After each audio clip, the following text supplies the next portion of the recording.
Former Mesa Pastro has filed a federal lawsuit against the Department of Homeland Security. The prominent religious leader says her rights were violated when she was put on a watch list over her ministry to migrants at the border. News 8's Richard Allen is live downtown with more on the lawsuit. Richard?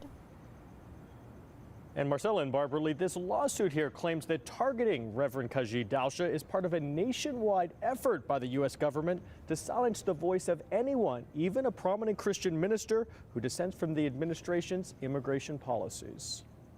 Who are shining light on God's truth and calling out injustices. Reverend Kaji Dalsha, who used to preach at the La Mesa United Church of Christ, claims in this federal lawsuit filed earlier this week that the U.S. government targeted her as part of an alleged government surveillance program, a widespread operation run by the Department of Homeland Security, according to the lawsuit, that also ensnared a number of attorneys, journalists, and immigration advocates who had crossed the border to carry out their work. Last November, Dalsha helped organize a cross-border sanctuary caravan, bringing together religious leaders and humanitarian aid workers to provide prayers and spiritual counseling to migrants. The following month, on another trip to Tijuana, as she tried to cross back into the U.S., she claimed she was held by federal officials for hours, questioned as to whether she encouraged asylum seekers on their applications to lie, and whether she was involved in illegal activities. She claimed she later learned she was part of this alleged database, claiming she was also placed under government surveillance for anti-Trump protests,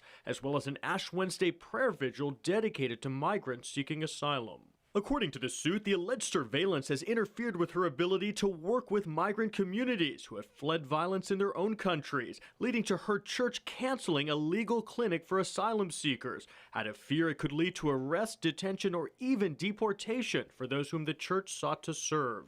Adding that there's even concern among her parishioners now that there's a microphone in the confessional. And we reached out for comment on this lawsuit. A spokesperson for the Department of Homeland Security said they cannot comment on pending litigation. In the past, though, federal officials have defended the practice of questioning and collecting information from people crossing the border into the United States as, quote, standard law enforcement practice. Barbara Lee? All right, Richard, thank you.